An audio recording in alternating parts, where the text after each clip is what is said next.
Boa noite a todos vocês que estão nesse instante nos assistindo e todos aqueles que vão nos assistir posteriormente. É com grande alegria que hoje nós estamos aqui em mais um Café com Kardec Amigo. Estamos na edição 65 e hoje nós teremos um grande amigo, um trabalhador espírita do sertão paraibano, que vem nos falar sobre a alegria de Jesus no Sermão do Monte. E o Café com Kardec e Amigos vai ao ar toda segunda-feira, às 19h30, e temos como parceiros a Rádio Portal da Luz, Rede Amigos Espírita, TV Secal, Rádio Fraternidade, o Nesle de Currais Novos, TV 7 e Rede Amigos Espírita. E para iniciar o nosso momento tão caloroso de hoje, vamos trazer nossa amiga Clara para a tela e também o nosso querido Jerônimo. Vem todo mundo para a tela logo. Boa noite, Clarinha. Boa noite, Jerônimo. Boa noite, Socorro. Boa noite, Clara. Boa noite, Socorro, Jerônimo. Boa noite a todos que estão participando conosco. Helga, Valdomiro, né? Sejam todos muito bem-vindos. E seja muito bem-vindo, Jerônimo, ao nosso Café com Kardec e Amigos. Jerônimo, meu querido, vou pedir para você fazer suas considerações iniciais. Boa noite a todos. A nossa consideração inicial fica só em retratar a nossa alegria de estar aqui, junto de amigas valorosas como vocês, esses internautas que param um momento, seus afazeres, que param sua vida, seu trabalho, alguns minutos, não para buscar a nós, Socorro, Jerônimo, Clara, ou quem quer que seja, nesse portal, nesse momento, mas para buscar o Cristo, redivivo, para buscar a iluminação da doutrina espírita, que nos traz um Jesus mais doce, um Jesus mais ameno, um Jesus mais irmão, o nosso modelo e guia. Então, a todos vocês eu quero saudar, eu quero parabenizar pela iniciativa de buscar ao Cristo, de parar esses minutos para juntos reflexionarmos essa mensagem de amor e luz, que é o Evangelho do Cristo, em nossas vidas. A todos vocês, parabéns e vamos juntos mais este programa de luz nos harmonizar.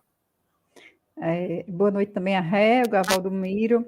E assim, é uma grande alegria, Jerônimo, a gente trazer o Cristo descrucificado, não é? Para as nossas vidas, para os nossos dias. Meu amigo Jerônimo, vou deixar você com a palavra sobre esse tema tão lindo, esse tema tão importante que é o Sermão da Montanha. Boa sorte, meu amigo, e fique à vontade. Que a doce paz do meigo Nazareno esteja em nossos corações e lá faça morada para sempre. Por que estudar Jesus? Por que comentar sobre a alegria presente em Jesus, presente no seu Evangelho? Por quê? Ora, como tudo no estudo do comportamento de Jesus, a intenção em estudá-lo, a intenção em compreendê-lo, a intenção em buscá-lo, é criar uma modelagem, criar um modelo, é fazer um modelo para que a gente possa aplicar em nossas vidas. Jesus sempre estabeleceu uma hierarquia muito bem definida, uma hierarquia do que é espiritual e o que deve ser prioridade. O que é prioridade em nossas vidas, o que é secundário. Sempre deixou. Inclusive, ele chegou a dizer de maneira muito bem expressa: buscai primeiro o reino de Deus, e todas as outras coisas vos serão acrescentadas. Ou, em outra tradução, buscai primeiro o reino de Deus, e todas as outras coisas vos serão dadas por acréscimo. O nosso foco maior na nossa vida, nosso objetivo prioritário é a espiritualidade, é o nosso aperfeiçoamento, são os nossos interesses espirituais. Diferente do que muitos irmãos, infelizmente, ainda pensam que nós somos seres carnais, que estão tendo uma única experiência espiritual, nós somos seres imortais, vivendo uma experiência transitória num corpo de carne, num corpo físico, num corpo transitório. Que, como diz Jair Presente, numa mensagem muito bonita, ele diz: nosso corpo é um empréstimo e o empréstimo termina quando vence o tempo determinado. É bom não esquecer isso. Da mesma maneira que nós começamos a existência física no útero materno, a nossa existência física, num determinado momento, vai terminar. Vai ter um fim. As pessoas se angustiam com isso. As pessoas, todos nós, nos perturbamos com essa perspectiva, mas essa é a vida. Essa é a vida. Isso é o outro lado da moeda. Tem o momento da chegada na vida física, e tem o momento da partida, porque a vida real é a vida do espírito. E é por essa razão que Jesus sempre embasou, Jesus sempre fincou as raízes da sua alegria nos interesses do espírito. Tudo mais era um acréscimo, tá certo? Um acréscimo importante. Nós não podemos de maneira nenhuma menosprezar os outros aspectos da vida. Não devemos e não podemos menosprezar os aspectos da vida material. Não podemos menosprezar os acréscimos, mas eles são acréscimos. E Jesus deixa isso muito claro, mas muito claro mesmo, no Sermão da Montanha ou Sermão das Bem-aventuranças. Justamente quando ele profere as bem-aventuranças. Quando Jesus nos dá uma das maiores lições que ele deu. Quando ele nos deixa a grande lição da certeza da vida futura. Uma lição tão importante em que quando Mahatma Gandhi, que não era cristão, o grande pacifista indiano, aquela criatura que conseguiu fazer uma revolução sem pegar em armas, quando Gandhi esteve na Inglaterra estudando e teve contato com o cristianismo, teve a oportunidade de ler a Bíblia, de estudar o Evangelho, ele chegou a dizer que se perdessem todos os livros sacros da humanidade e só se salvasse o Sermão da Montanha, nada estaria perdido. Se salvasse apenas no capítulo 5 do Evangelho de Mateus, versículo 3 a 12, o Sermão da Montanha, nada estaria perdido. E nesse Evangelho, nesse versículozinho de 3 a 12, qual a palavra-chave? Qual a expressão-chave desse Sermão da Montanha? Bem-aventuranças. O que é bem-aventuranças? Se a gente vai ao pai dos burros, né, o dicionário, mas eu prefiro chamar o companheiro dos intelectuais, se você vai ao dicionário Aurélio, bem-aventurança significa estado de plena felicidade. Felicidade extrema só atingida pelos santos. Felicidade absoluta alcançada pelos dignos do céu, ao lado de Deus. Felicidade, sinônimo de alegria. Jesus, no Sermão da Montanha, ele está dizendo assim: bem-aventurado quem? Feliz daquele que, alegre aquele que. Então, as bem-aventuranças são nada mais nada menos do que um hino de louvor à alegria. As bem-aventuranças são um hino de louvor à felicidade, um hino de louvor à plenitude. Nós não podemos nos esquecer disso. A primeira palavra é felicidade, a primeira palavra é bem-aventurança, a primeira palavra é alegria. O termo original no grego clássico é makarioi, que significa feliz, pleno, uma pessoa feliz, plena, abundante, a pessoa alegre. Esse é o sentido. Aí Jesus começa, no seu Sermão da Montanha, a enumerar uma série de elementos que parecem ser contraditórios para a gente entender. Parecem ser contraditórios, como por exemplo, mas só parece, por exemplo, bem-aventurados os aflitos. Ora, se nós temos a ideia de uma vida única, de uma única existência física, como uma pessoa pode ser feliz se ela está passando por uma aflição? Como ser feliz se a pessoa está passando por uma dor, por um problema, por uma aflição, se a pessoa está aflito? Como? Mas a lógica das bem-aventuranças é: os interesses espirituais precisam estar acima dos interesses materiais. Vejam, nós não podemos, e não estamos daqui nesse momento perdão, estou com o papelzinho na mão, nós estamos dizendo nesse momento que os interesses espirituais, eles eliminam, eles acabam com os interesses materiais. Não, não é isso. Isso seria fanatismo. Isso seria fé cega, muito diferente da doutrina espírita, que é fé raciocinada. O que Jesus está dizendo é: buscai primeiro o reino de Deus e todas essas outras coisas vos serão dadas por acréscimo. Esse é o sentido. O que é prioridade e o que é acréscimo. O que é o principal e o que é o acessório.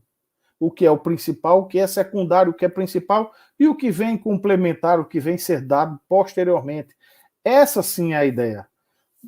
Trocar isso, fazer uma leitura literal, subverter isso, é entrar no fanatismo, é ser imprevidente, é entrar num perigo muito grande.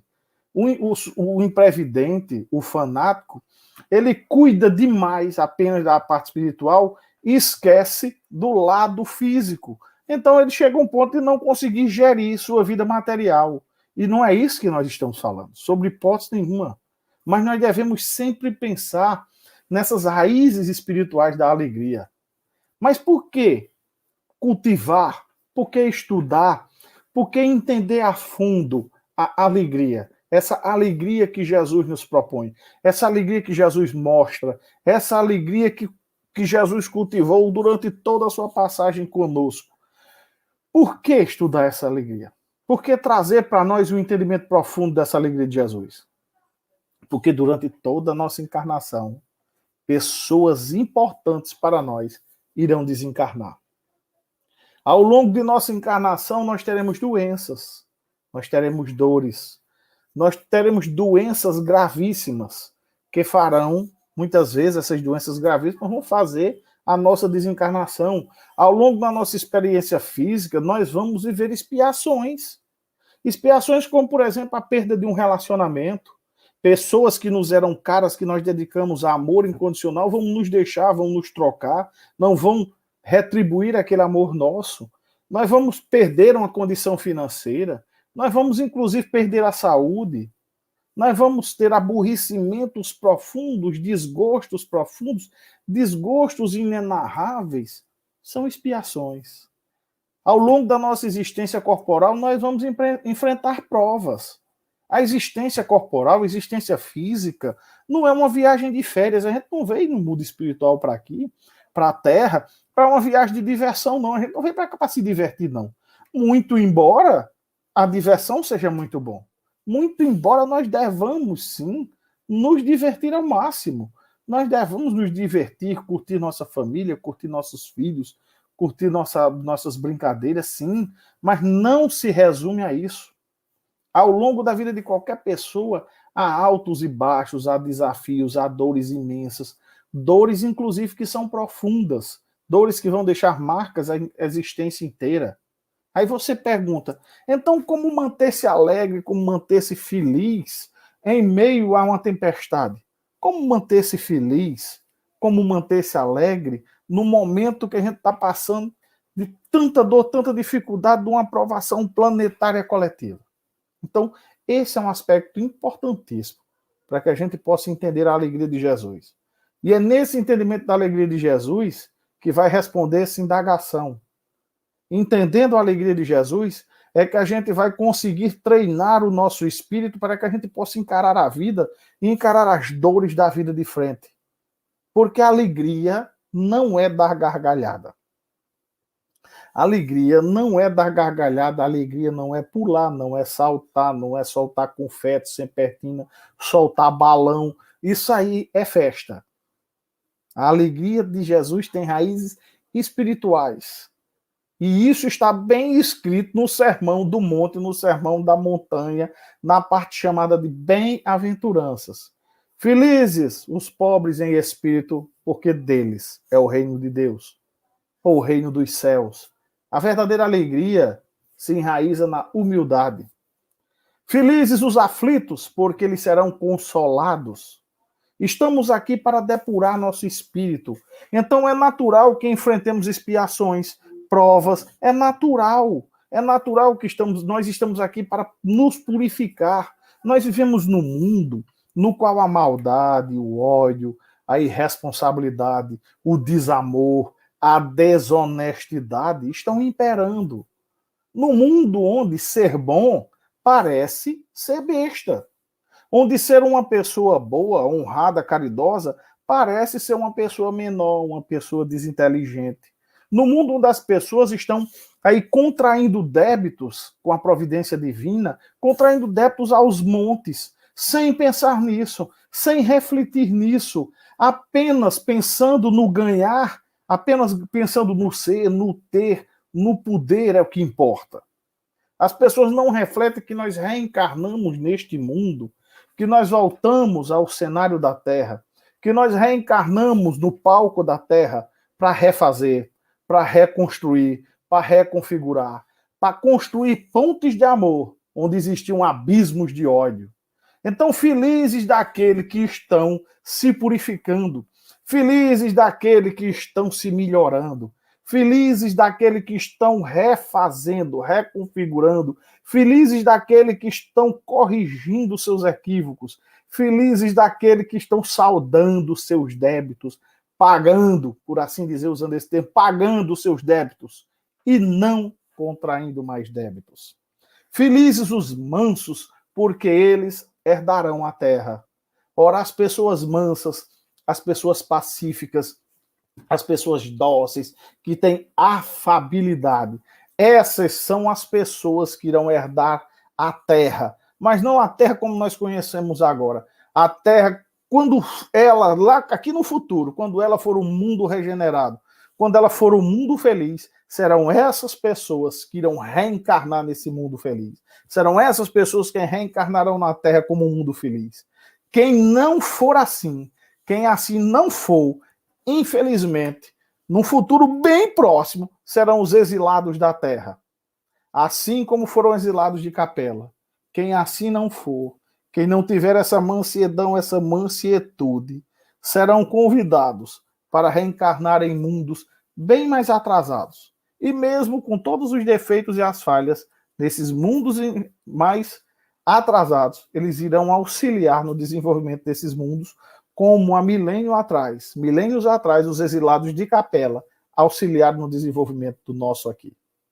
Felizes os que têm fome e sede de justiça, porque serão saciados.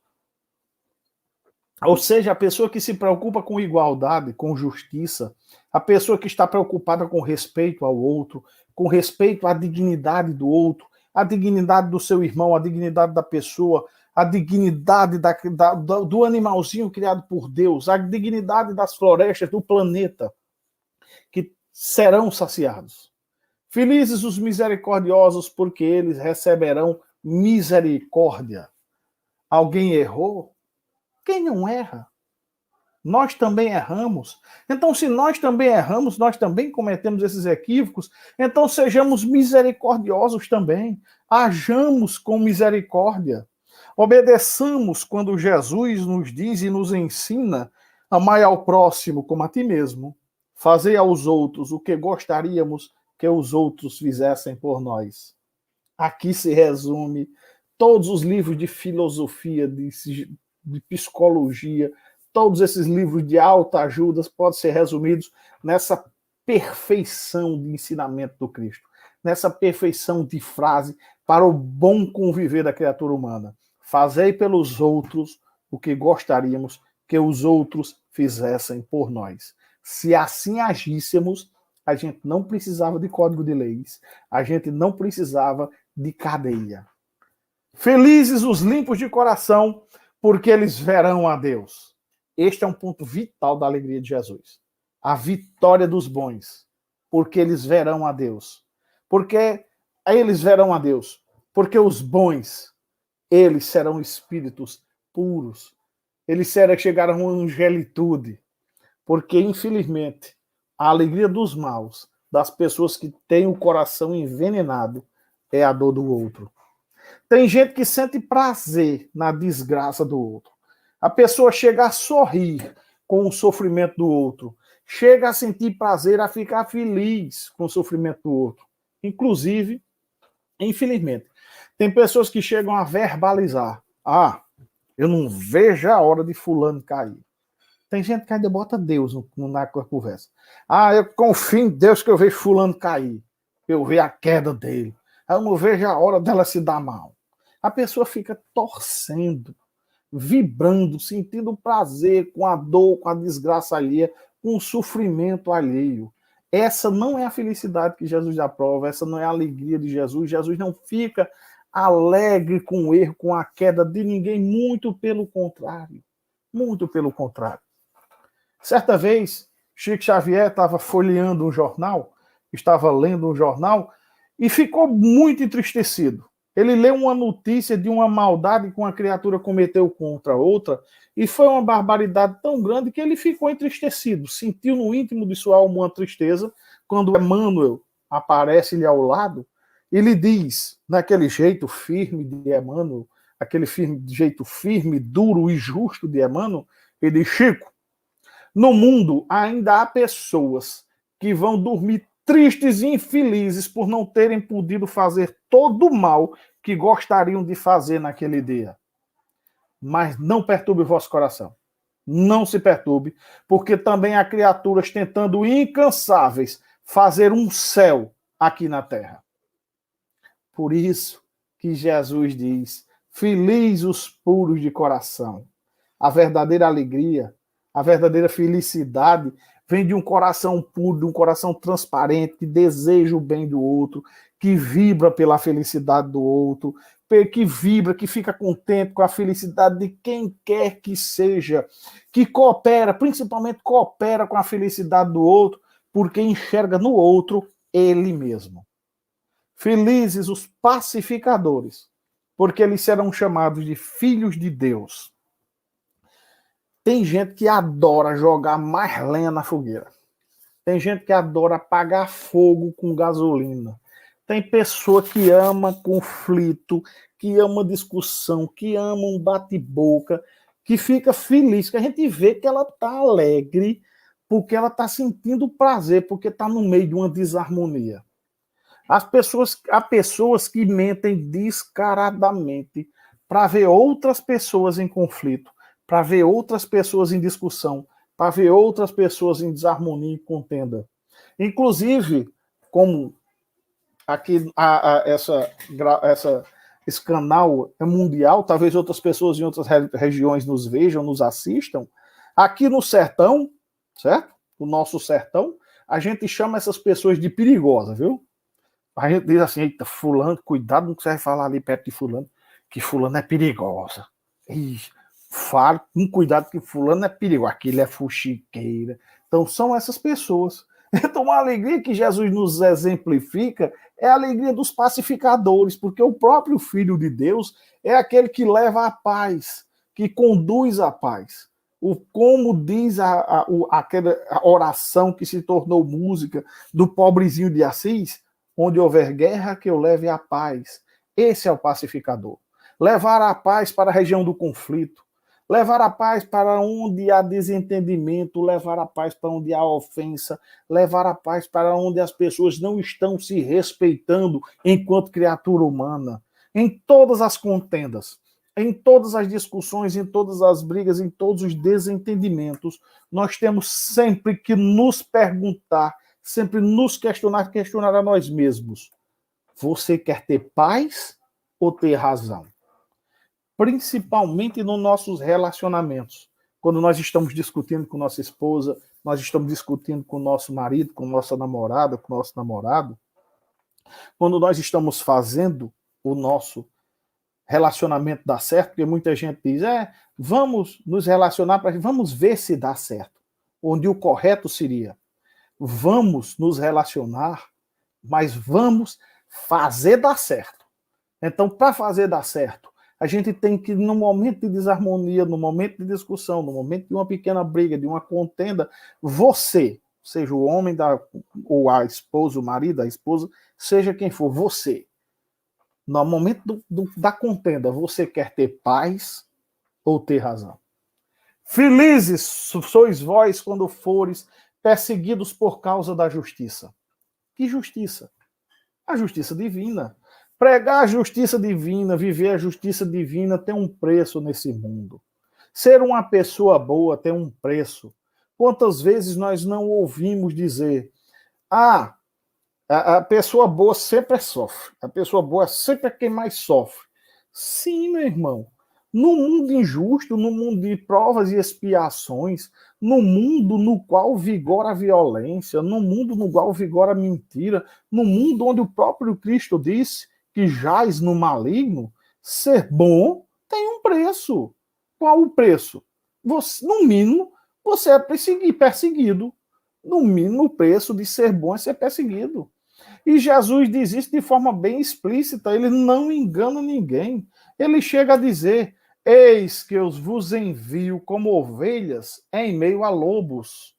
E quando ele diz que está lhe enviando como ovelhas em meio a lobos, ele não estava, de maneira nenhuma, enviando seus discípulos para serem trucidados pelos lobos. Ele não estava enviando seus discípulos para serem abatidos pelos lobos de jeito nenhum.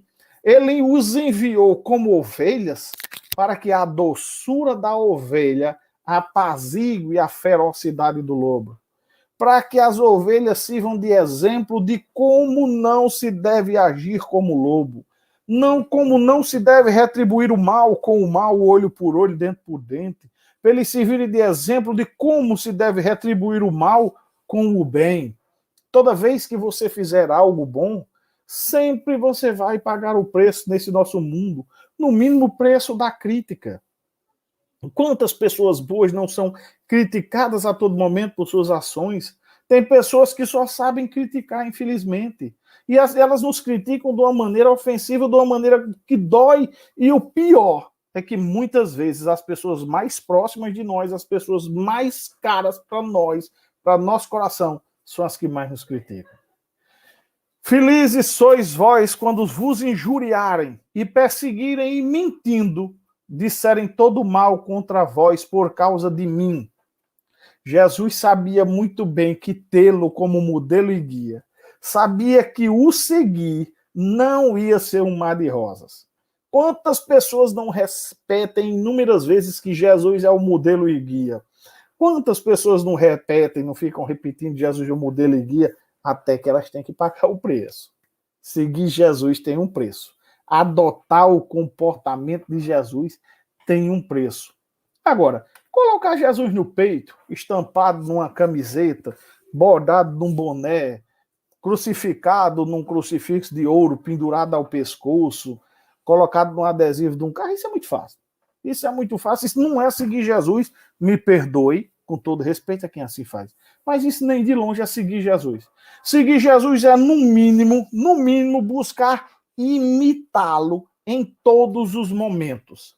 Seguir Jesus é buscar imitá-lo. Seguir Jesus, assim, no nosso conceito aqui, bem nordestino, bem sertanejo. Seguir Jesus é buscar ser a imitação barata de Jesus.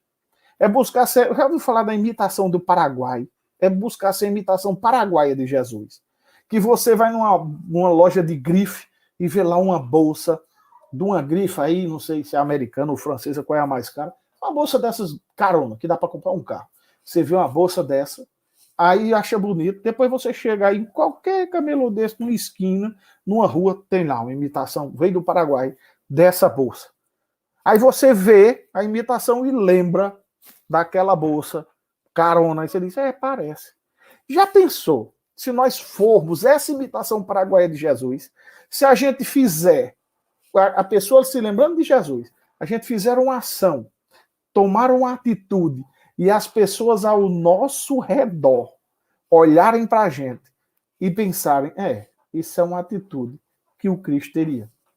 Isso é uma atitude de quem? De um verdadeiro amigo de Jesus. Se a gente conseguir isso, parabéns, meu irmão, a gente conseguiu. A gente está muito bem encaminhado nessa busca da elevação nossa. Agora, fique sabendo, muitas vezes, as pessoas que estão ao seu lado são elas que não vão te compreender. São elas que não te compreender.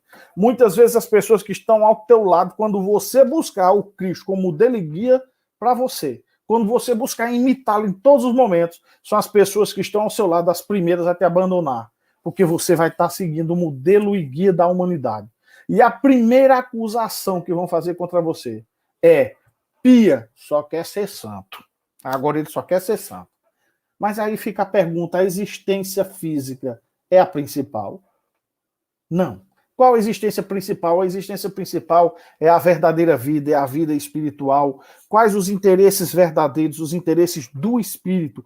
Todos os outros, como a gente disse no começo do raciocínio, todos os outros são acessórios, são acréscimos. Quando você morrer, quando você desencarnar, você vai deixar tudo. Agora, tudo que diz respeito à vida corporal fica aqui. Tudo que é desse mundo, dessa vida física, fica aqui. Tudo, inclusive as relações sociais, ficarão aqui.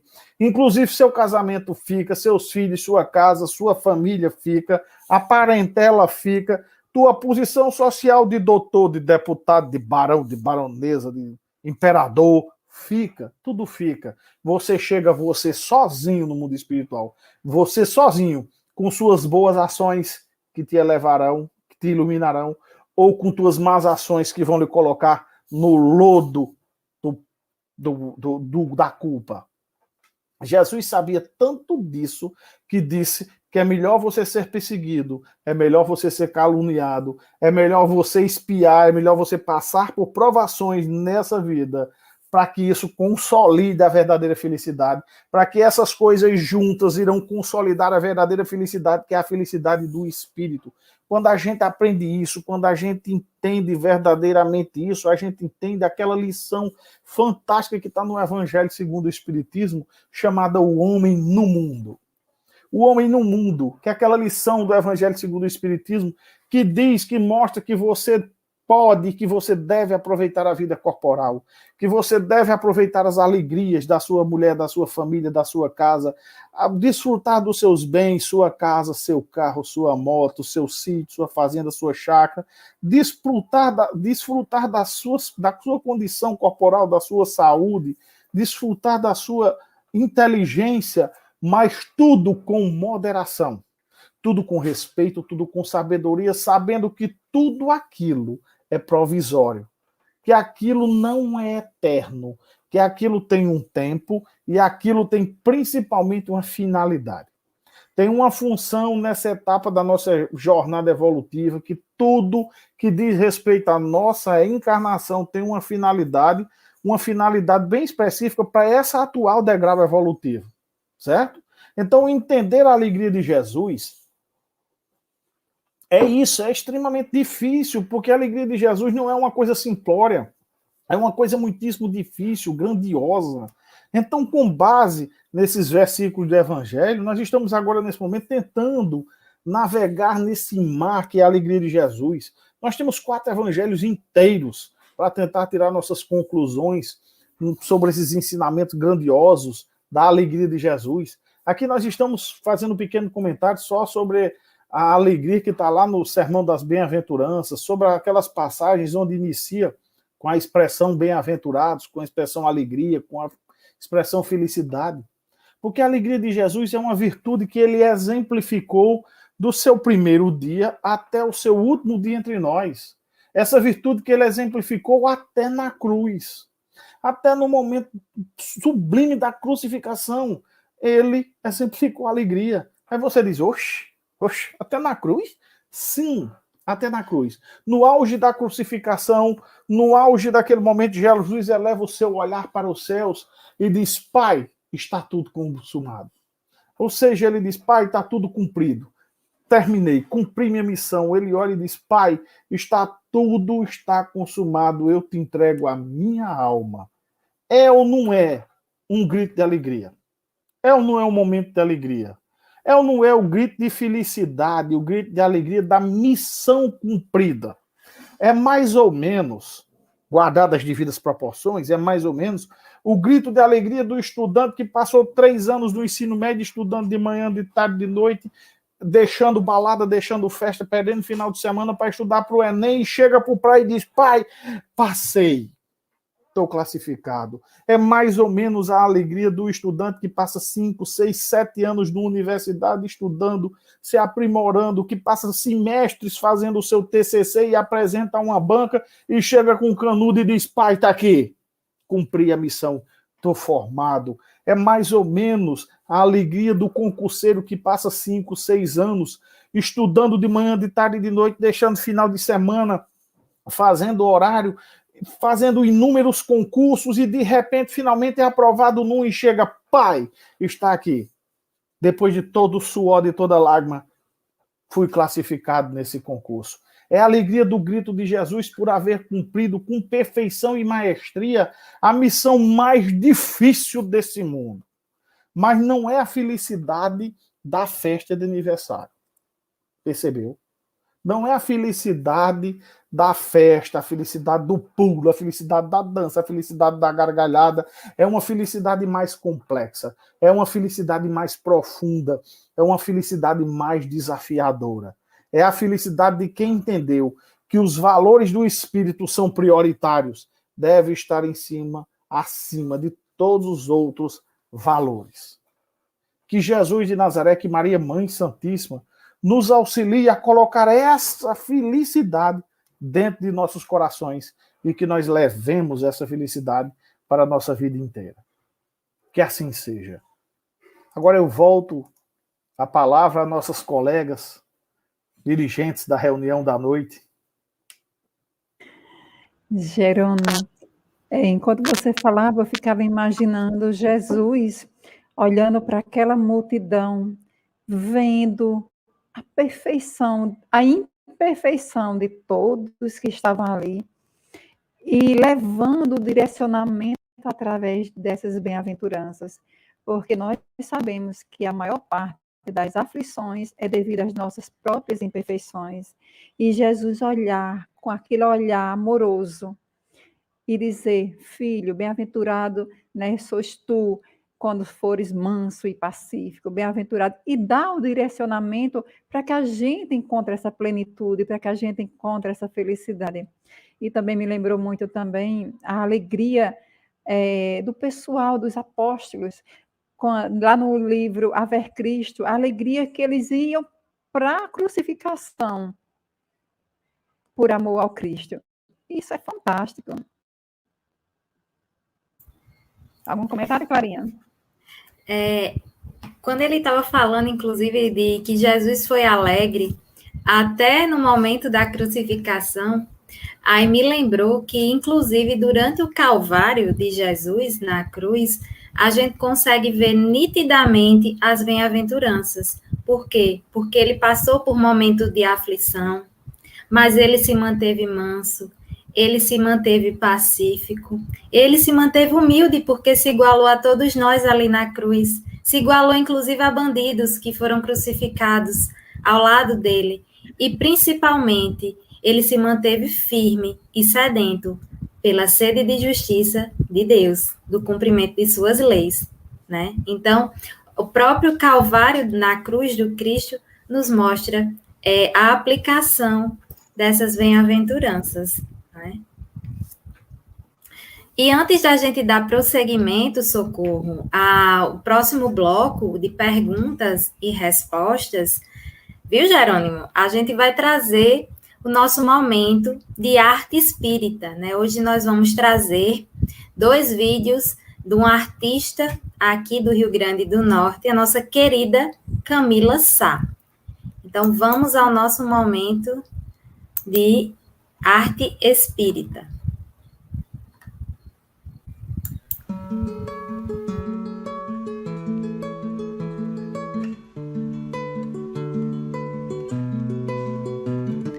Vagalume em noite escura, intermitente luz difusa, vaga ao lume de sua inspiração.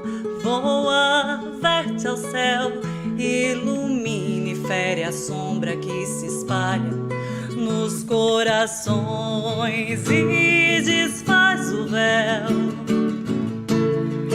e transforma o réu em senhor de sua jornada, despertando em si o amor.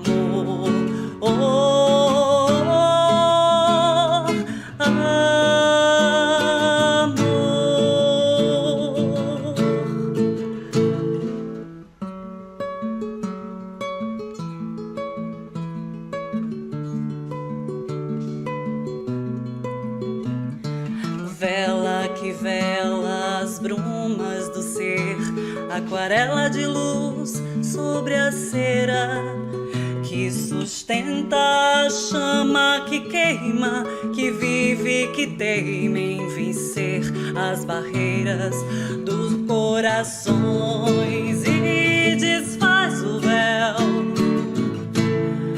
e transforma o réu em senhor de sua jornada, despertando em si o amor.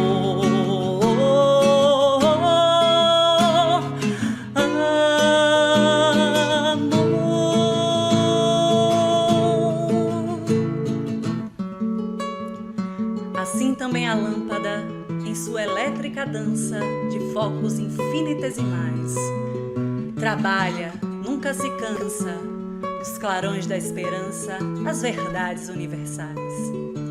E, mais além, nas alturas, brilha a fonte mais pura das luzes celestiais. Sobre todas as criaturas, eis o astro que fulgura os horizontes divinais.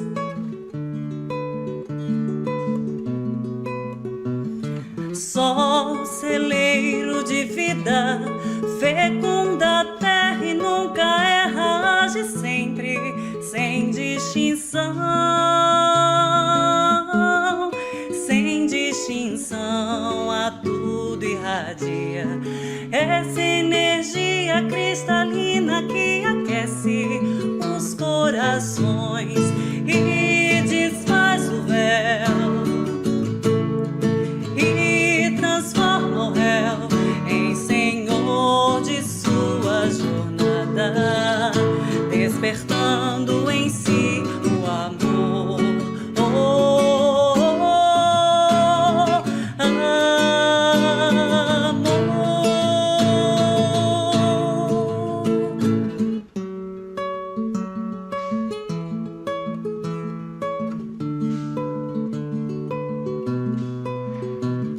Sol, celeiro de vida, fecunda a terra e nunca erra, age sempre, sem distinção,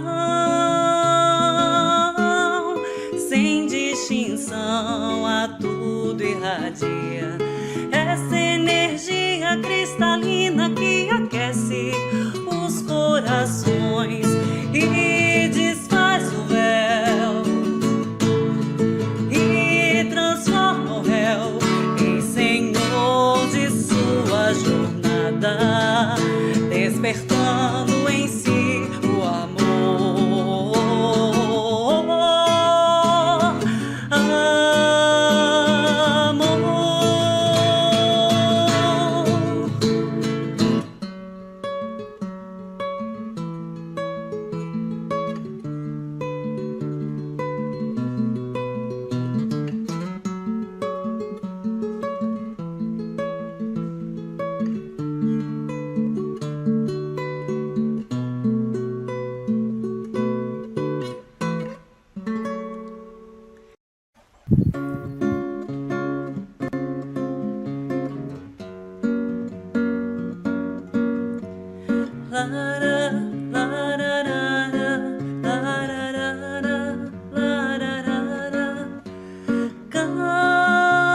Canção de paz é qualquer canção que venha de lá,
a todos. Muito obrigada.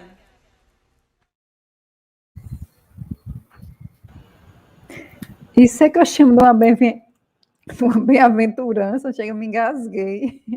Eu particularmente, virei fã da dupla, viu? É fantástico, acho lindo demais. Camila, quando canta, nossa, Uma canta e voz nos belíssima, uma encanta. melodia linda. É. Isso aqui é uma bem-aventurança, né, Jerônimo? Só É que eu verdade. esqueci de falar, Sim. Camila cantou, a primeira música foi a música Luz, do grupo Canto de Paz, e a segunda música foi Canção de Paz, também do grupo Canto de Paz, para quem quiser acompanhar, né, Camila Sá, como também o grupo Canto de Paz. E voltando aqui para o nosso tema, a gente Sim. tem algumas perguntas, Jerônimo.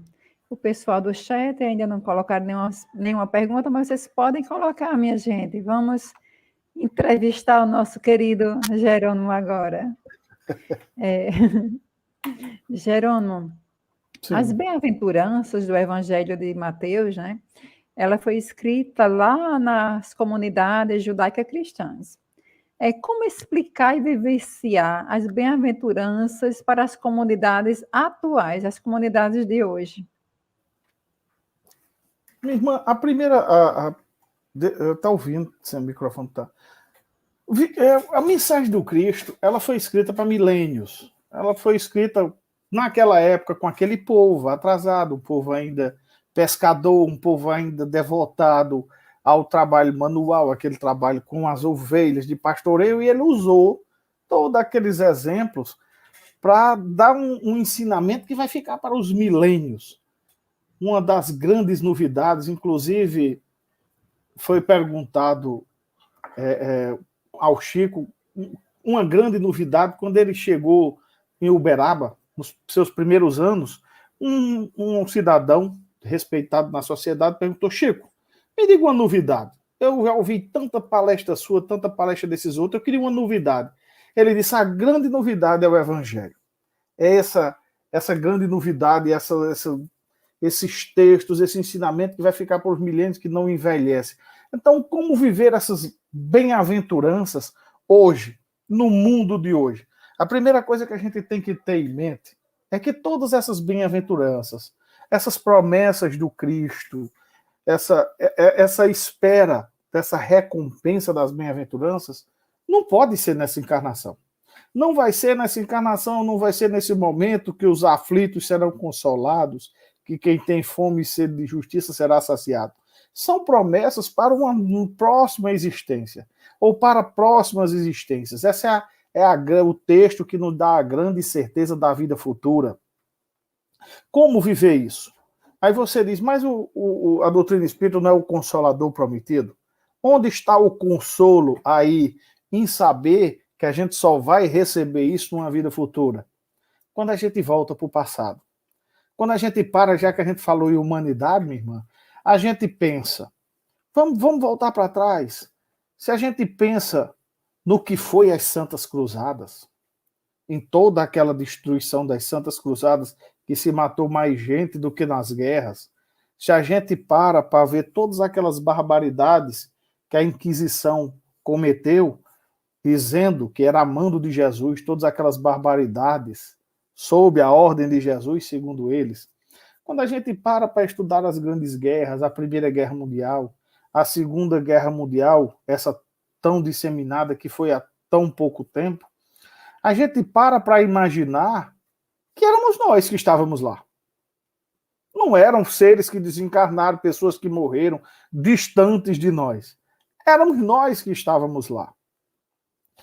Cometendo equívocos, cometendo erros, criando aflições, criando maldade, e hoje, graças a Deus, nós estamos neste momento de dificuldade na nossa vida, de dificuldade, de aflição, de sofrimento. A humanidade passa por uma aflição coletiva. Então a doutrina espírita vem trazer para nós esse olhar, não de consolo, de chegar e tá doendo, toma um analgésico, passou. Não, o olhar de entender por que sofremos, qual a finalidade dessa aflição e quando isso vai passar, quando vai melhorar. Então, nós, humanidade, que fizemos todos esses equívocos, e quando a gente fala das cruzadas para cá, a gente está falando de menos de 1000 anos. Se a gente entra na veia de história para trás aí, então nós somos a humanidade que fez as aflições. Aí vem as promessas do Cristo, felizes dos que choram porque irão rir. Então, hoje soframos, hoje vamos corrigir erros, hoje vamos corrigir nossas arestas, tentar ser melhor hoje do que fui ontem, que amanhã eu seja melhor do que ontem. Vamos ter nossas dores e dificuldades sem choro, sem ranger de dentes, sem reclamações, porque numa existência futura nós seremos saciados. Seremos os mansos, seremos os pacificadores, porque nós, os mansos, aqueles que sejam mansos, serão aqueles que herdarão a terra. É a terra regenerada, um planeta regenerado, um mundo feliz. Então, sejamos nós. Então, a doutrina espírita vem nos trazer essa visão de que todos esses equívocos cometidos não foram por pessoas que acabaram, foram por nós. Então, nós hoje estamos depurando para receber essas consolações, para receber essas aventuranças num futuro próximo.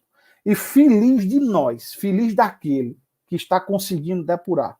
Porque, infelizmente, minha irmã, nós estamos num momento onde os equívocos estão se sobressaindo, onde a criatura humana está cada vez mais errando e contraindo mais débitos, esquecendo que a lei da evolução não vai parar.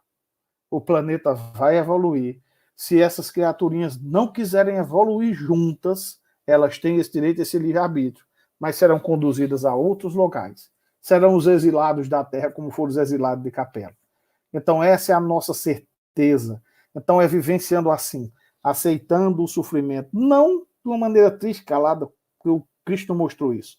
Aceitando o sofrimento sem revolta, sem ódio, fazendo de tudo para combater esse sofrimento, é dever nosso.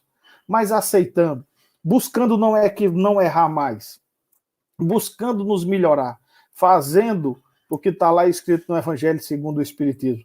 Quando a gente for se deitar, que a gente faça uma reflexão, o que eu fiz hoje, que eu não deveria ter feito, o que eu posso fazer melhor amanhã.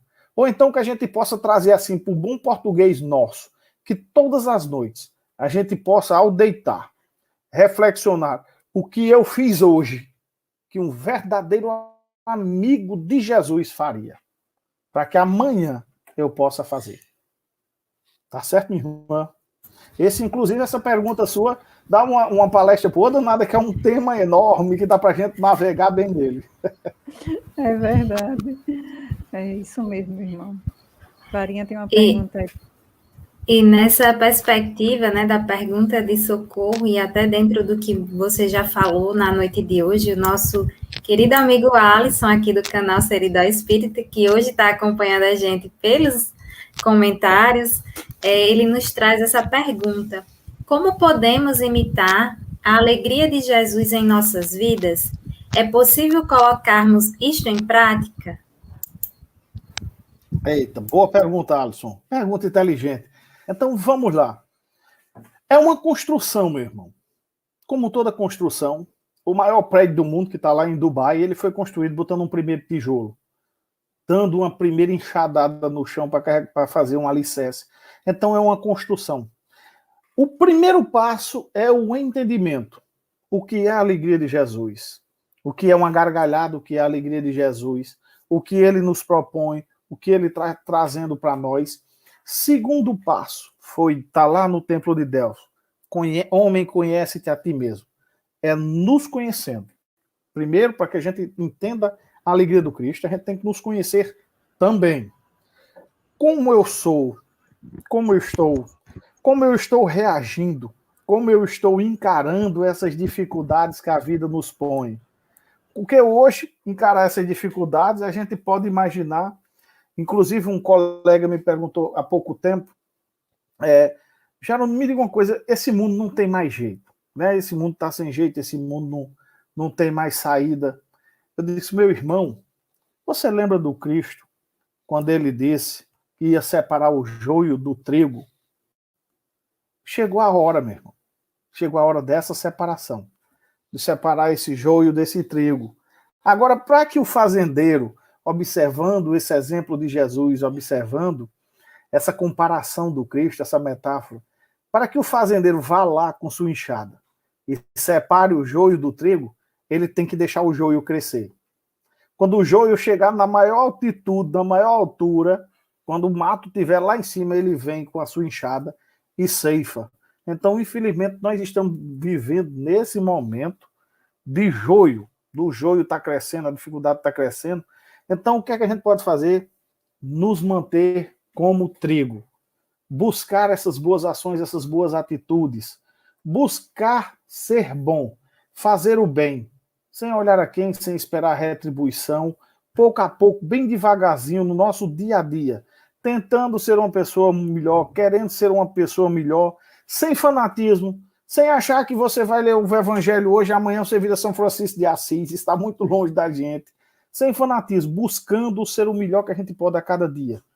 Tentando trazer essa imitação do Cristo para nós. Porque, minha irmã, se a gente não buscar o Cristo como nosso modelo e guia, nós somos seres humanos. Como tal, somos seres sociáveis.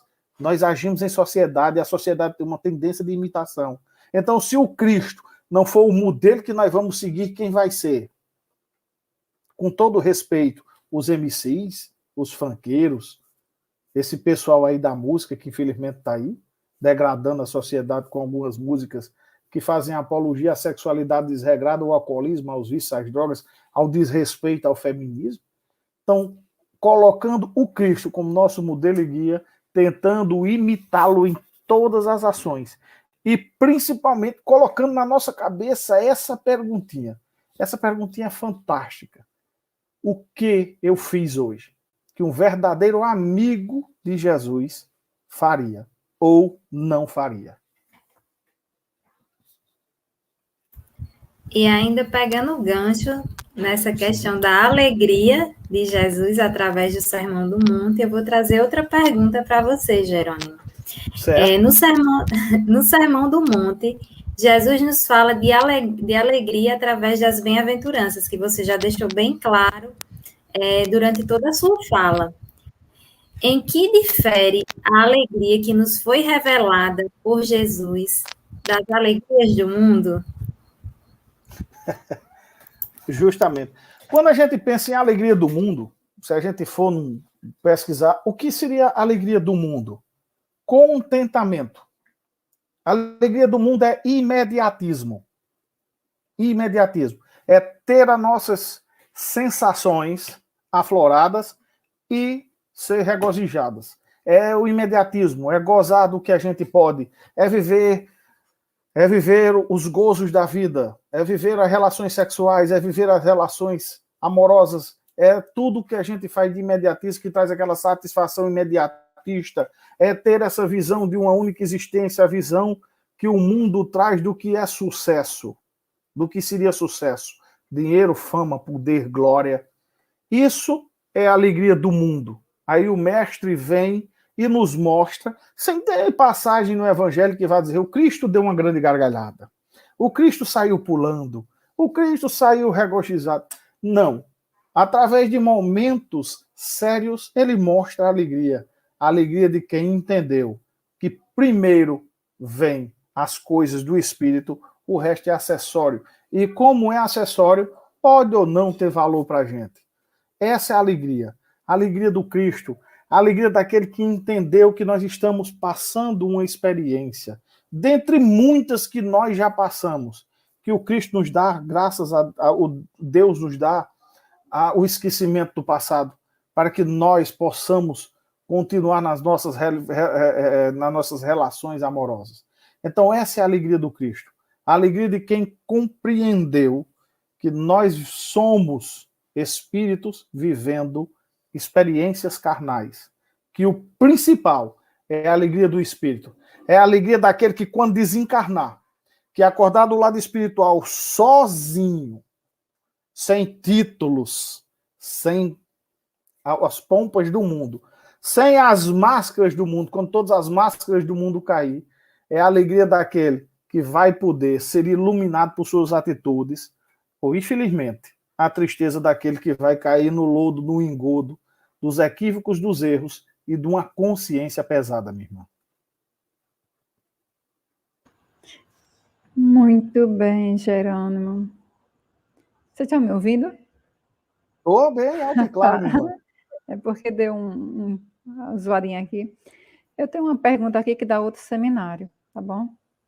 Eita, você e suas perguntas. Podemos afirmar, Jerônimo, que o Sermão do Monte é um conjunto de normas, né, e princípios de cunho ético e moral. Ou seja, as bem-aventuranças é um estatuto do reino do Cristo que enumera condutas para os seus seguidores?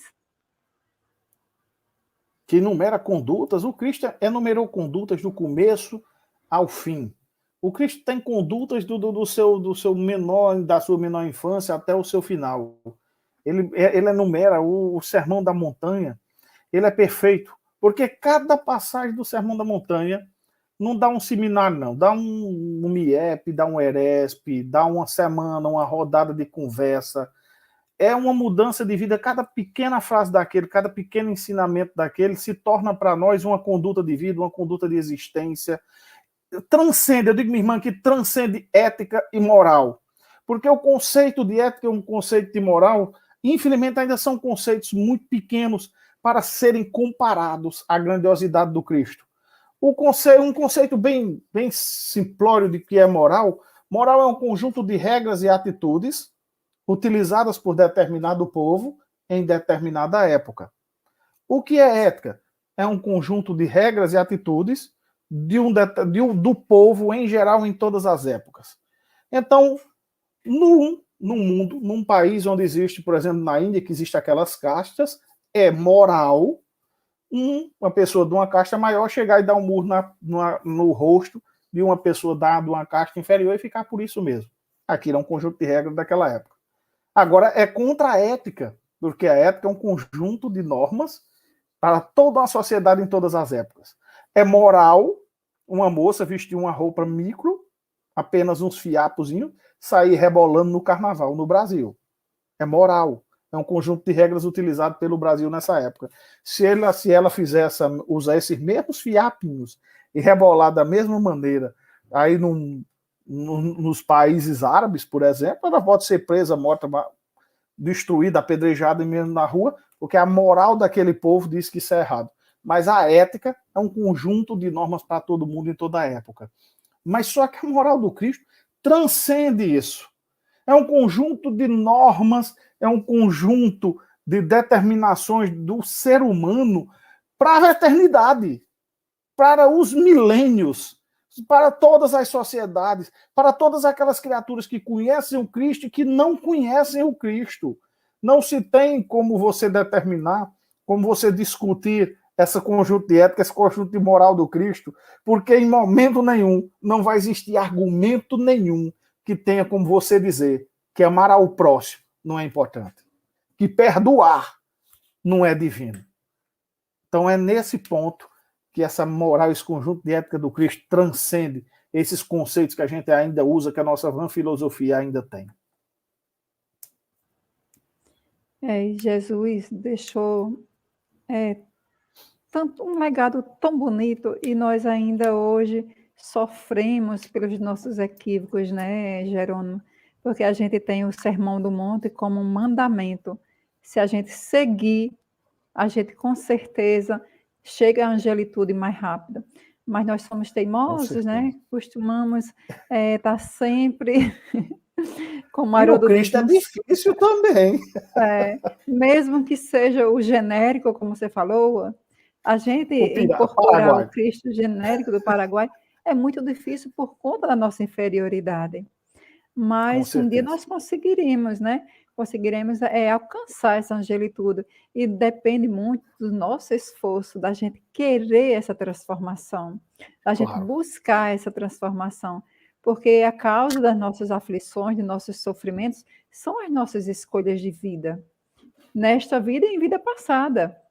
Então, a partir do momento que a gente vem se transformando como Jesus, nessas bem-aventuranças, ele leva a gente para dentro, para a gente ver que a gente precisa, para a gente ter paz de espírito, a gente precisa construir a paz a partir de nós, a partir do nosso ambiente. para a gente, né, levar a mansuetude para onde for. Então, se nós não somos mansos, não somos pacíficos, como é que a gente quer entrar no reino dos céus? É dando Se a que se gente, recebe, pois vai, é, minha irmã? buscando o que se acha, e a gente só vai achar essa plenitude se a gente buscar. E muitas vezes a gente pede as coisas e pede a Jesus, faz promessa, e aquilo não acontece. Porque pela nossa incapacidade ainda de receber, porque às vezes, já pensou a gente pedir um pão e o pai dá uma cobra, dá alguma coisa? Então, naquele momento, com aquele pedido que a gente faça, pode ser o nosso declínio mais ainda, né? Então, buscar e acharei, mas buscar e acharei essa transformação íntima, não é isso? Buscar e acharei, lembrando que a cada um conforme suas obras, que É é dando que se verdade. recebe, que essa mudança interior começa e tem que acontecer portas adentro do nosso coração. E que a É. gente tem que começar. A espiritualidade está aí toda para nos auxiliar, todos nós temos o nosso anjo da guarda, nosso anjo guardião, nosso espírito de luz que zela por nós, mas temos que fazer a nossa parte. Não se ajuda quem não quer ser ajudado. Então tem que, justamente como minha irmã falou, tem que partir de nós. Somos nós que buscamos. Nós não conseguimos, como a gente sempre gosta de dizer, a gente não consegue salvar ninguém. A gente salva só a nós mesmos. E tem uma frase que diz que tudo começa e termina portas adentro do coração, né? Do nosso coração. Tem uma mensagem aqui, né, de Thaís Vilar, de Holanda. Eu acho que foi quando você estava falando sobre o imediatismo. Ela colocou aqui um comentário que diz assim, ó: e Jesus, no Pai Nosso, quando diz: não nos deixeis cair em tentação, é o pedido para que não sucumbamos à tentação da satisfação imediata, que tanto caracteriza a alegria material, né? Muito bom esse comentário aqui de Thaís Vilar. Obrigada pela participação. E eu gostaria, né, de fazer outra pergunta, Jerônimo. A gente já está quase chegando no finalzinho, mas eu vou fazer outra pergunta. A gente vê no Sermão do Monte que Jesus, através, né, da sua sabedoria, né, luminosa, libertadora, ele nos traz esse Sermão do Monte, ele nos traz essa alegria a partir de situações humanas muito difíceis, né? Quando ele diz que bem-aventurados vão ser os aflitos, bem-aventurados vão ser os pobres de espírito, bem-aventurados vão ser os mansos e os pacíficos, né? Situações humanas que são bem difíceis da gente vivenciar, inclusive, como Socorro falou, em detrimento do nosso grau ainda de inferioridade de espírito. Então, diante de todas essas situações humanas difíceis que o Evangelho, que Jesus nos mostra no Sermão do Monte, eu pergunto: qual seria a recompensa para aquele espírito que se destina a obedecer às regras das bem-aventuranças? Qual seria?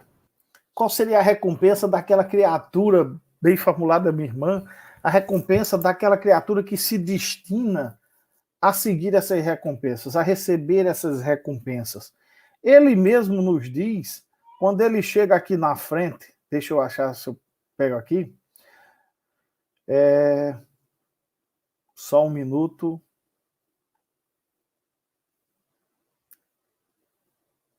Felizes os limpos de coração, porque verão a Deus.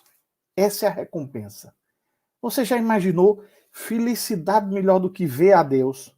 Porque, como diz o Evangelho segundo o Espiritismo, nós ainda não conhecemos Deus. Ainda nos falta sentidos. Temos 5 sentidos. Ainda nos falta muitos sentidos para a gente compreender Deus. Quem dirá vê-lo? Quem dirá enxergá-lo? Porque quando Jesus coloca verão a Deus, verão não é só que tirou o óculos e viu, não. É ver a Deus, é enxergá-lo, é compreendê-lo, é tê-lo ao lado. Essa é a recompensa dessa criatura. E uma das grandes recompensas já começa agora. A recompensa de você ser aflito, de você estar chorando, de você estar com fome, de você estar precisando ser saciado, mas você sabe por quê.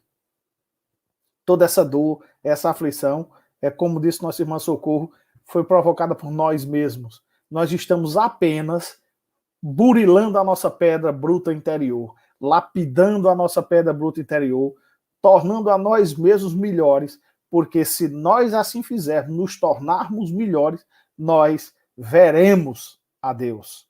Nós chegaremos, como diz a música, um dia todos nós seremos santos. A gente sabe que todos nós estamos fadados à perfeição. Isso aí a gente pode fugir de muita coisa, mas seremos perfeitos. Um dia todos nós seremos anjos. Isso aí a gente vai ser. Uns bem antes, outros bem depois, uns mais devagar, mas estamos fadados, estamos condenados à angelitude. Essa vai ser nossa recompensa. E a gente aproveita o gancho de nossa irmã Thaís para a gente dizer que Jesus ilumine a gente, que ele nos ilumine, que ele nos guie, que ele esteja conosco nessa busca da angelitude, que ele faça como nossa irmã disse aqui no Pai Nosso, não nos deixeis cair em tentação, ou no nosso evangelho, no nosso Pai Nosso, que a gente gosta aqui da doutrina espírita, não nos deixeis cair em tentações, porque não é uma tentação, não é a figura criada, mítica, essa invenção humana do demônio, são as tentações da nossa própria inferioridade, as tentações do nosso próprio egoísmo. Então, que Jesus nos ilumine, para que a gente possa sair, driblar essas tentações, para que a gente chegue a essa recompensa de ver a Deus o mais breve possível. Eu fiquei aqui escutando você e me lembrando, quem serão os bem-aventurados nos tempos de hoje? Quem serão? Quem serão? Lutemos para ser nós. Lutemos a cada dia com todas as nossas forças para que a gente possa ser sejamos os trabalhadores da última hora. Que nós possamos estar naquela praça esperando para ser os trabalhadores da última hora. Que Jesus, que Maria Mãe Santíssima nos ilumine a nos candidatar a trabalhadores da última hora. É verdade, e que nós estejamos prontos, né, para abraçar essa causa tão linda, a causa do Cristo. E a causa do Cristo começa, Jerônimo, né? A gente sabe, dentro do nosso próprio lar. Sermos brandos, pacíficos com os nossos familiares, no trabalho, no nosso dia a dia, e que possamos colocar essa prática no nosso dia a dia, não só lendo o Evangelho, mas praticando o Evangelho. Essa prática é imprescindível, como pregar o Cristo, como pregar a doutrina do amor, se a gente não tenta aplicá-la em casa.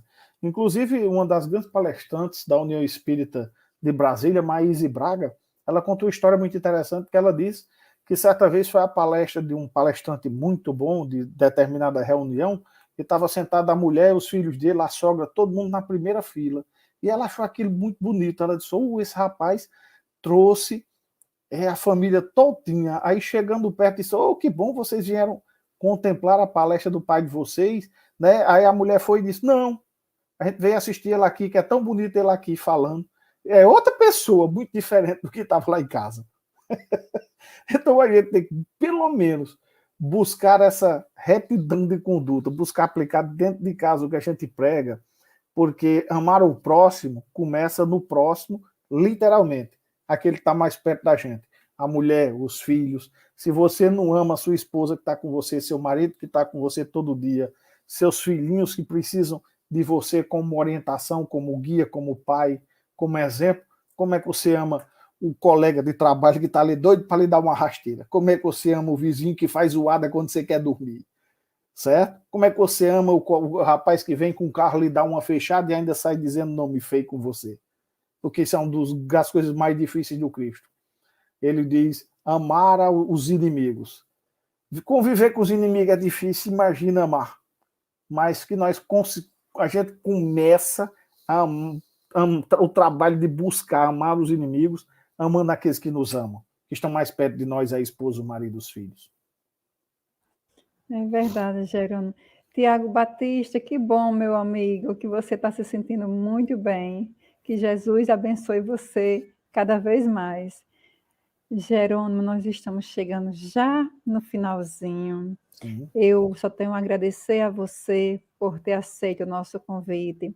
Agradecer a vocês que estão conosco e aqueles que ainda vão nos assistir. Que Jesus sempre ilumine o caminho, que a gente possa colocar em prática tudo isso que a gente ouviu hoje, a começar na nossa vida conosco mesmo e com o que estão mais próximo, que é, como a gente falou, essa prática diária de amar a nós, de amar o próximo como a nós mesmos, né? Então, gratidão a você, Jerônimo, gratidão a vocês que nos assistem e nos assistirão. Clara, depois Jerônimo. Eu gostaria de agradecer também, né, a Jerônimo por ter aceitado o convite de estar conosco aqui, falando de um tema tão importante para a vida de todos nós cristãos, né? Seria o Sermão do Monte é o nosso código de conduta que Jesus deixou para nós. Jesus não é o nosso guia e modelo, então, além do seu exemplo, ele nos deixou as bem-aventuranças como um código de conduta para a nossa vida cristã e para o nosso processo de aprimoramento enquanto espíritos eternos que somos. Então, gratidão, Jerônimo, gratidão a todos que estão nos acompanhando, aos que ainda vão assistir, né, esse programa. Gostaria também de lembrar a vocês que o projeto Seridó Espírita, nós estamos com um novo canal, certo? Então, eu peço a vocês que ainda não se inscreveram, que se inscrevam no nosso novo canal, né? A nossa web TV Ser Espírita, né? Tá aqui passando, né? Vocês se inscrevam lá, dê o like nos nossos vídeos e ajude o nosso projeto Seridó Espírita de divulgação da doutrina espírita. Então, Jerônimo, muito obrigada e deixo a palavra para você, meu querido, fazer suas considerações finais. Minhas irmãs, eu que agradeço. Eu que agradeço essa oportunidade de estar com vocês, de revê-las. Fiz muita palestra no GB em Parelhas e tive a oportunidade de encontrá-las. Eu que agradeço essa divina oportunidade de falar sobre o Cristo, de receber o pagamento do evangelizador.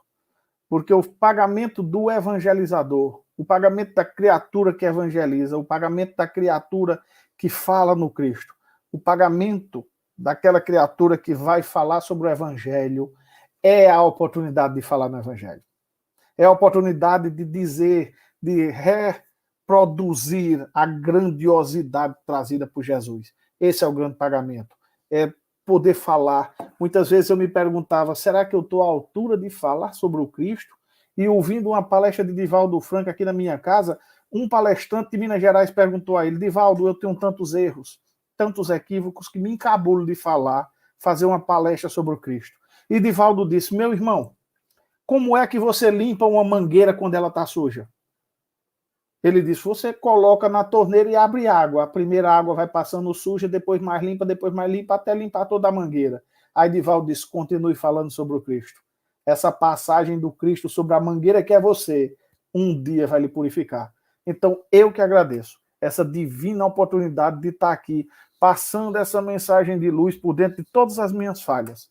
Mas que essa mensagem de luz chegue a todo mundo que está ouvindo agora, que vai ouvir, e principalmente a mim mesmo.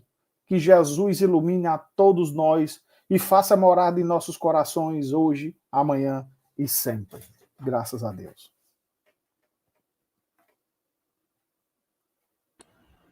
Então, boa noite a todos e até a próxima segunda-feira.